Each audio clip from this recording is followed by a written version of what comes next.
ನಮಸ್ತೆ ಬಂಧುಗಳೇ. ಇವತ್ತಿನ ಯುವ ಸಮುದಾಯ ರೀಲ್ಸು ಇನ್ನೊಂದು ಮತ್ತೊಂದು ದಾರಿ ತಪ್ತಾ ಇದೆ. ಆಧ್ಯಾತ್ಮಿಕ ಚಿಂತನೆ ಇಲ್ಲ, ದೇವರ ಬಗ್ಗೆ ಭಕ್ತಿ ಇಲ್ಲ. ಆದರೆ ಇಲ್ಲೊಂದು ರಸ್ತೆಯಲ್ಲಿ ಒಂದು ಟೀಮ್ ನೋಡಿದೆ. ನಾನು ಬಾಗಲಕೋಟೆಯಿಂದ ವಿಜಯಪುರ ಹೋಗ್ತಾ ಇದ್ದರೆ ಒಂದು ರಸ್ತೆಯಲ್ಲಿ ನೂರಾರು ಜನ ಕರ್ಕೊಂಡು ಹೋಗಿರ್ತಕ್ಕಂಥ ಒಂದು ಟೀಮ್ ನೋಡಿದೆ. ಬನ್ನಿ, ಆ ಯುವಕರು ಎಲ್ಲಿಗೆ ಹೊರಟಿದ್ದಾರೆ, ಅವರ ಉದ್ದೇಶ ಏನು, ಅವರು ಯಾವ ಒಂದು ಕೆಲಸ ಮಾಡ್ಲಿಕ್ಕೆ ಹೊರಟಿದ್ದಾರೆ ಅಂತ ಕೇಳೋಣ. ಯಾವ ಊರಪ್ಪ ನಿಮ್ದೆಲ್ಲ? ರಾಂಪುರ. ಯಾವ ಜಿಲ್ಲೆ ಬರುತ್ತೆ? ಎಲ್ಲಿ ಹೋಗ್ತಾ ಇದ್ದೀರಾ? ಬಬಲಾದಿ. ಎಲ್ಲ ನಡ್ಕೊಂಡು ಹೋಗ್ತಾ ಇದ್ದೀರಾ? ಪಾದಯಾತ್ರೆ ಮಾಡ್ತಾ ಇದ್ದೀರಾ? ಎಷ್ಟು ಸಂಖ್ಯೆ ಹೊರಟಿದ್ದೀರಾ? 150.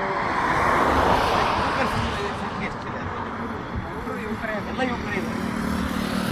ಯಾತ್ರೆ ಇದು 2 ದಿನ. 2 ದಿನಕ್ಕೆ ಅಲ್ಲಿ ಹೋಗಿ ರೀಚ್ ಆಗ್ತೀರಾ? ಎಷ್ಟು ಕಿಲೋಮೀಟರ್ ಇದೆ? 80 ಕಿಲೋಮೀಟರ್. 80 ಕಿಲೋಮೀಟರ್ ಇದೆ. ಏನು ಉದ್ದೇಶ ಈಗ ಹೋಗ್ತಿರ್ತಕ್ಕಂಥದ್ದು? ನೋಡಿ, ಶ್ರಾವಣ ಮಾಸ ಅನ್ನೋದು ಈ ಯುವ ಸಮುದಾಯದಲ್ಲಿ ಇದೆ ಇನ್ನು. ಯಾಕೆಂದರೆ ಇವತ್ತು ಬೆಂಗಳೂರು ಆಗಿರ್ಬೋದು ಅಥವಾ ಮಹಾನಗರಗಳಲ್ಲಿ ಇರ್ತಕ್ಕಂಥ ಯುವಕರು ದಾರಿ ತಪ್ತಾ ಇದ್ದಾರೆ. ಆದರೆ ಗ್ರಾಮಾಂತರದಲ್ಲಿರ್ತಕ್ಕಂಥ ಯುವಕರಲ್ಲಿ ದೇವರ ಮೇಲೆ ನಂಬಿಕೆ ಇದೆ, ಭಕ್ತಿ ಇದೆ. ಆ ಭಕ್ತಿಯಿಂದ ಇವರು ಪಾದಯಾತ್ರೆ ಮಾಡ್ತಾ ಇದ್ದಾರೆ.